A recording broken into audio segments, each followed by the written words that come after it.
గౌతమ్ గారు నమస్తే సార్. నమస్తే అండి. గౌతమ్ గారు, చాలా మందికి 2024లో చంద్రబాబు గారు ఎందుకు గెలిచారన్నది తెలియదు అనమాట. కొంతమంది ఏం చెప్తారంటే జగన్మోహన్ రెడ్డి మీద వ్యతిరేకత గెలిపించింది అంటారు. కానీ జగన్మోహన్ రెడ్డి మీద అంత వ్యతిరేకత ఎందుకు వచ్చింది? అందులో ఒక ప్రధాన కారణం cheap liquor sir. Cheap liquor అనే కన్నా సరే మనకి దాన్ని ఒక పాయిజనస్ లిక్కర్ అని అలానేమో. ఎందుకంటే మనకి చాలా మంది కూడా చెప్పారు. యాక్చువల్‌గా చీప్ లిక్కర్ అని కూడా అనకూడదండి. అవును. ఆ, బాగా నాసిరకమైన మద్యం. అంతే. అందుకే ఈ విషయాన్ని చంద్రబాబు నాయుడు, లోకేష్ కూడా అదే చెప్పారు. అందుకే అంటున్నాను. పురంధరేశ్వరి దీని మీద ఎంతమంది చచ్చిపోయారు అనేది ఒక పెద్ద థీసిస్ తయారు చేసింది. ఆవిడ క్యాష్ రూపంలో తీసుకునే డబ్బులు యాడికి పోతున్నాయి అనే దానికంటే కూడా ఈ మద్యం తాగి ఎంతమంది చచ్చిపోయారు, ఎన్ని రకాలైన రోగాలు వచ్చాయి, ఎవరి ఆరోగ్యం ఎలా క్షీణించింది అనే దాని మీద కూడా ఆవిడ చాలా పకడ్బందీగా థీసిస్ అంతా చేసి హోమ్ మినిస్టర్కి ఇచ్చొచ్చింది. ఏది ఆ, ఎన్నికల ముందు. అవును. అందుకే అంటున్నా ఇది పాయిజనస్ లిక్కర్ అంటున్నాను. సో అది చంద్రబాబు గారు ఆ గవర్నమెంట్లోకి రాగానే ఫస్ట్ దీన్ని ప్రయారిటీగా తీసుకొని దీన్ని బ్యాన్ చేస్తారనుకున్నాము. అలాగే ఇంకా కొత్త మద్యాన్ని కూడా ఓపెన్ చేస్తారనుకున్నాం. సో డెఫినెట్గా ఏంటంటే చంద్రబాబు గారు ప్రభుత్వంలోకి వచ్చినాక కొత్త మద్యం ఓపెన్ చేశారు. చాలా మంది జనాలు కూడా కొత్త మద్యం బాటిల్ తీసుకొని తెగ హడావుడి చేశారు, సెలబ్రేట్ చేసుకున్నారు. ఇన్నాళ్ళు కరువాసిపోయి ఉన్నారు కాబట్టి. కాకపోతే ఏంటంటే సార్, జగన్మోహన్ రెడ్డి గారు అప్పుడు గనక ఇస్తున్న బూమ్ బూమ్ బీర్లు కానీ లేకపోతే ప్రెసిడెంట్ మెడల్ కానీ ఇవి ఇంకా కొనసాగుతున్నాయా? ఇవి అయిపోయినాయా? ఎందుకంటే కొంతమంది చెప్తుంది ఏంటంటే ఇవి ఇంకా కొనసాగుతానే ఉన్నాయని. నిజంగా ఇవి హానికరం అని చెప్పి ఆ రోజు చంద్రబాబు గారు భావిస్తే, లేదంటే హానికరం అని చెప్పి ఆ రోజు లోకేష్ గారు భావిస్తే, వాటిని ప్రభుత్వంలో రాగానే బ్యాన్ చేయాలి కదా. బ్యాన్ చేయకుండా వీటిని ఎందుకు కంటిన్యూ చేస్తున్నారు? అలాగే కొత్తవి వచ్చినాయి, కొత్త మందులు వచ్చినాయి. కొత్త మందులు వచ్చినప్పుడు ఈ హానికరం అనుకున్నప్పుడు వీటిని వెంటనే బ్యాన్ చేయకుండా ఆ కంటిన్యూ చేయడం వెనకాల ఉన్న ఉద్దేశం ఏంటి సార్? కరెక్టే. ప్రజారోగ్యం దృష్ట్యా ఆ రోజు వాళ్ళు మాట్లాడిన మాట దృష్ట్యానే చూస్తే ఈ విషతుల్యమైన ఈ మద్యాన్ని వాళ్ళు రాగానే డిస్పోజ్ చేసేయాలి. ఇప్పుడు డ్రగ్స్‌ను ఎక్కడైనా పట్టుబడ్డాయనుకోండి, మ్మ్. అబ్బా! ఇది ప్రపంచ మార్కెట్‌లో కొన్ని వేల కోట్లు పలుకుతుంది అని అనుకున్నా గూడా ప్రభుత్వం దాన్నేం జేయాలి? దాన్ని ఫుల్‌గా డిస్పోజ్ చేసేయాలి. తగలబెట్టేయటం గాని, గంజాయి అప్పుడు మన గౌతమ్ సవాంగ్ గంజాయి తగలబెట్టినందుకే డీజీపీ పదవిని కోల్పోవాల్సొచ్చింది. అలాగా తగలబెట్టేయటం గాని, డిస్పోజ్ చేయటం గాని జరగాలి. మీరు ఆరోపించిన ఆ నాసిరకమైన మద్యం, విషతుల్యమైన మద్యం మీరొచ్చిన తర్వాత కూడా ఇంకా అమ్ముతుంటే, చంద్రబాబు నాయుడు కూడా జగన్మోహన్ రెడ్డి మందు అమ్ముతున్నాడు, జే బ్రాండ్‌లు అమ్ముతున్నాడు ఏమిటి అని అందరూ ఆశ్చర్యపోయేలాంటి పరిస్థితి. ఏపీబీసీఎల్ కొన్నదండి. కొన్న తరువాత మరి ఇప్పుడు దాన్ని అమ్మాల్సిందే గదా! అమ్మాల్సిందేనని ఎవడు పెట్టాడండి రూలు? ప్రభుత్వం తలుచుకుంటే దాని మొత్తాన్ని ఒక రోడ్డు మీద పోసి రోడ్డు రోలర్ తిప్పొచ్చు దాని మీద. ప్రభుత్వానికి అంతుంది. ప్రజారోగ్యం మించింది వేరే ఏదీ లేదు అనేది. కానీ దాన్నే అమ్ముతున్నారు అనంటే దాని మీద వచ్చే సొమ్ముని వాళ్ళు కోరుకుంటున్నారని అర్థం. ఆంధ్రప్రదేశ్ రాష్ట్రం ఇప్పుడు చాలా ద అధపాతాళంలో ఉన్నట్టుగా ఉంది. ఒక్క రూపాయి ఎక్కడా పుట్టేది లేదు. కనీసం ఈ మద్యాన్ని డిస్పోజ్ చేసే బదులు, డిస్మాంటిల్ చేసే బదులు దీన్ని అమ్ముకుంటే డబ్బులొస్తాయి అనంటే ఏ ప్రజల డబ్బులండి అయ్యి? అయి మన రాష్ట్ర ప్రజల డబ్బులు. ఏ ప్రజలకైతే మీరు మంచి చేద్దాము, ఏ ప్రజలనైతే మీరు అభివృద్ధి చేద్దాం అనుకుంటున్నారో, అదే ప్రజలు అయి కొనుక్కొని మీ హయాంలో కూడా అయ్యేదాగి ఇంకొంత అనారోగ్యం పాలవుతున్నారు. దాన్ని ఏదో సినిమాలో చూపించినట్టుగా ఒక రోడ్డు మీద పాడేసి రోడ్డు రోలర్ తిప్పేసేయాలి దాని మీద. ఏపీబీసీఎల్లో ఉన్నా కూడా అసలు మీరు ఆరోపించారుగా, నేను స్ట్రైట్ అవే క్వశ్చన్ చేస్తున్నా, ఇది నాసి రకమైన మద్యం అని మీరు ఆరోపించారు కదా. వచ్చిన తరువాత ఏపీబీసీఎల్లో ఉన్న ఒక బాటిల్ని టెస్ట్ చేపించి ఇది నాసి రకమైన మద్యం అని తేల్చి ఆ కంపెనీ ఎవరైతే తయారు చేస్తున్నారో ఆ కంపెనీ మీద కేసు పెట్టి ఈ భారాన్ని మొత్తం వాళ్ళ మీదే పెట్టొచ్చు, ఆ కంపెనీ మీదే పెట్టొచ్చు. ఆ పని ఎందుకు చేయలేదు? మీరు కూడా అమ్ముకుందామని అనుకుంటున్నారు, మీరు కూడా దాన్ని సొమ్ము చేసుకుందామని అనుకుంటున్నారు. మీరు అధికారంలో ఉండి మీరిచ్చే సంక్షేమ పథకాలకి ఈ డబ్బులు పనికొస్తాయి అని అనుకుంటున్నారు.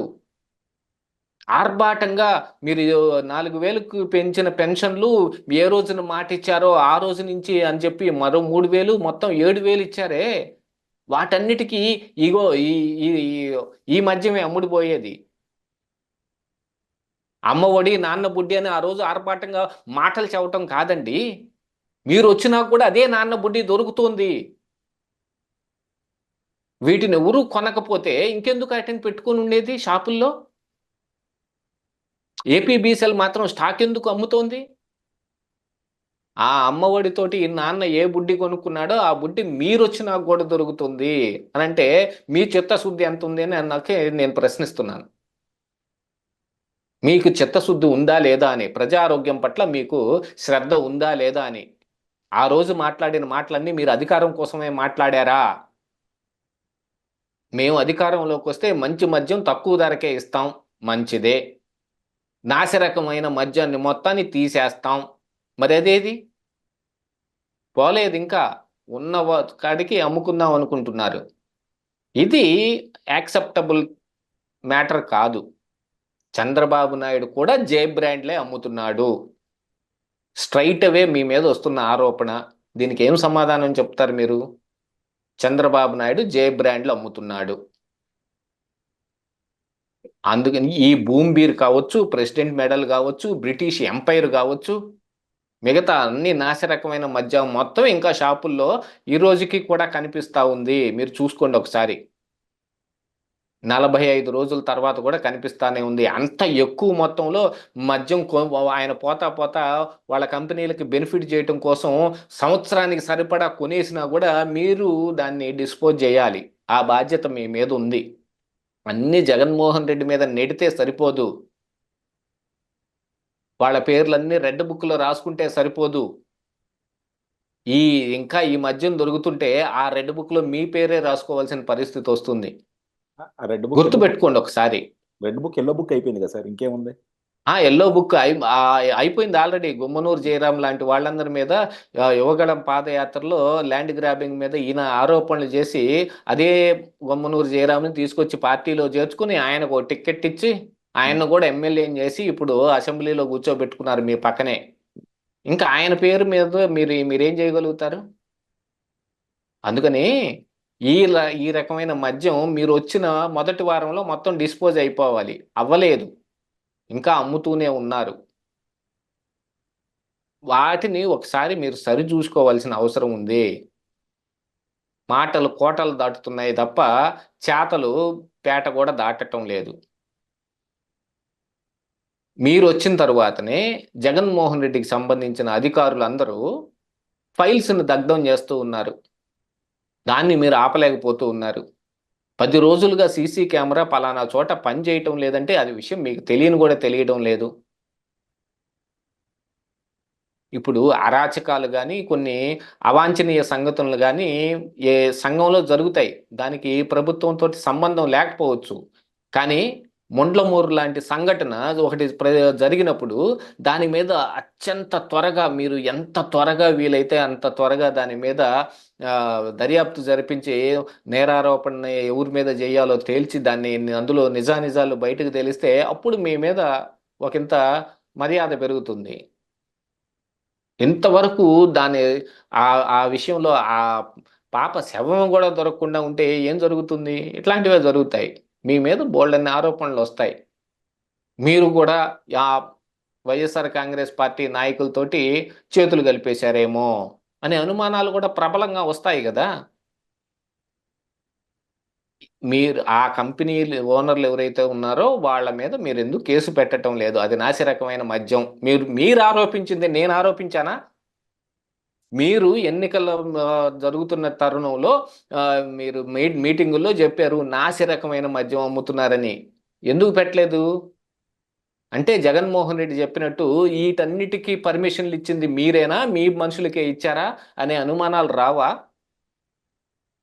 కానీ అక్కడ జరిగింది ఏమిటి? మీ హయాంలోనే ఆ లిక్కర్ కంపెనీలు అన్నిటికీ పర్మిషన్ వస్తే జగన్మోహన్ రెడ్డి తెలివిగా ఏం చేశాడు?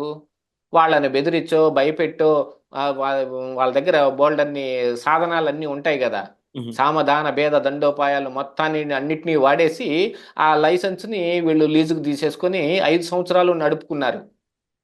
ఆ నడుపుకున్న వాళ్ళు పోతూ పోతూ వాళ్ళు ఒక లాట్ అమౌంట్ ఆఫ్ మద్యాన్ని తయారు చేసి ఇలా పెట్టేసి పోయారు. ఇప్పుడు కేసులు పెడితే మరి ఈ కంపెనీ మీద పెట్టాల్సి వస్తుందని ఆగుతున్నారా? లేదు, లీజుకు తీసుకున్న పేపర్లు ఏమన్నా మీకు దొరకలేదా వాళ్ళ మీద పెట్టడానికి? లేదు, ఆంధ్రప్రదేశ్ రాష్ట్రం ఆల్రెడీ కొనేసింది, డబ్బులు కూడా కట్టేసింది, దీన్ని ఎట్నో కొట్టి అమ్ముకోవటం తప్ప మనదేం దిక్కులేదన్నట్టు శెట్టి గారి వ్యాపారం లాగా చేశారా? అదేదో సినిమాలో చెప్పినట్టు చింతపండులో వెలగపండు, పెట్రోల్లో క్రూడ్ ఆయిల్ కలిపేసి మొత్తం నాశనం చేసేసిందంటే ఇప్పుడు మీరు కూడా అదే నాశనమేగా చేస్తుంది. 45 రోజులు దాటిపోతున్నా కూడా ఇంకా అదే మద్యం దొరుకుతుంది. చూసుకోండి ఒకసారి ఎన్నాళ్ళు దొరుకుతుందో ఇది అని. అంతకు మించి మీ మీ మీద ఆరోపణలు చేయటానికి కానీ, మిమ్మల్ని ఎల్లెత్తి చూపించడానికి కానీ నాకు ఎటువంటి అభిమతం ఏమి లేదు. మీరు చెప్పిన మాటని మీరే ఎందుకు చేయటం లేదు అని నేను అడుగుతున్నా. యా, డెఫినెట్గా సార్. ఎందుకంటే చంద్రబాబు గారు ఇప్పుడు ఫ్రీ ఇసుక అని చెప్పారు. అలాగే మద్యపానాన్ని కూడా వెంటనే నిషేధం చేస్తామన్నారు. అంటే మద్యపానం నిషేధం కాదు, ఇలాంటి జగన్ బ్రాండ్స్ అన్నింటినీ అదే నిషేధం చేస్తామన్నారు. నాసిరక బ్రాండ్లు అవును, కాకుండా మంచి మద్యం తక్కువ ధరకి. అవును. సో ఫ్రీ శాండ్ అయితే తీసుకొచ్చారు. సో అందులో కూడా కొన్ని లూప్ హోల్స్ ఉన్నాయి. అది కూడా అంటే కరెక్ట్ ఫ్రీ చేసుకుంటారు. శాండ్ లో కొంచెం ఉంది. యాక్చువల్ గా దానికి రీచ్లకు వచ్చిన ఇసుకను అవును. అంతకుముందు కాంట్రాక్టులకు ఇచ్చిందను ఉంటే, ఇప్పుడు ఉమ్, దానివల్ల ప్రజా ఆరోగ్యానికి సంబంధించింది ఏం విషయం కాదు కదా అది. అవును, అవును. సో అందులో ఒకవేళ కొన్నాళ్ళు జాప్యం జరిగిందని ఇంకోటి జరిగిన ప్రజా ఆరోగ్యానికి సంబంధించింది కాదు ఇది.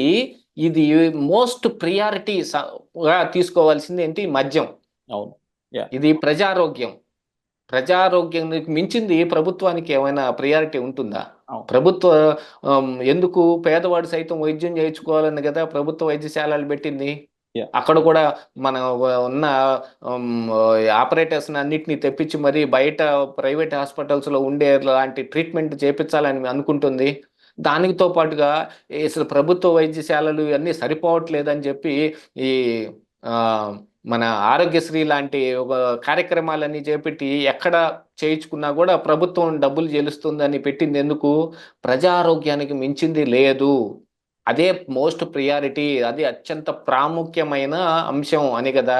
మరి నాసిరకమైన మద్యం కూడా అదే కోవలోకి వస్తుంది, ప్రజారోగ్యం కోవలోకే వస్తుంది. దాన్ని వచ్చిన వెంటనే మొత్తాన్ని దాన్ని డిస్పోజ్ చేసేయాల్సింది, మీరు అమ్ముకుంటున్నారు.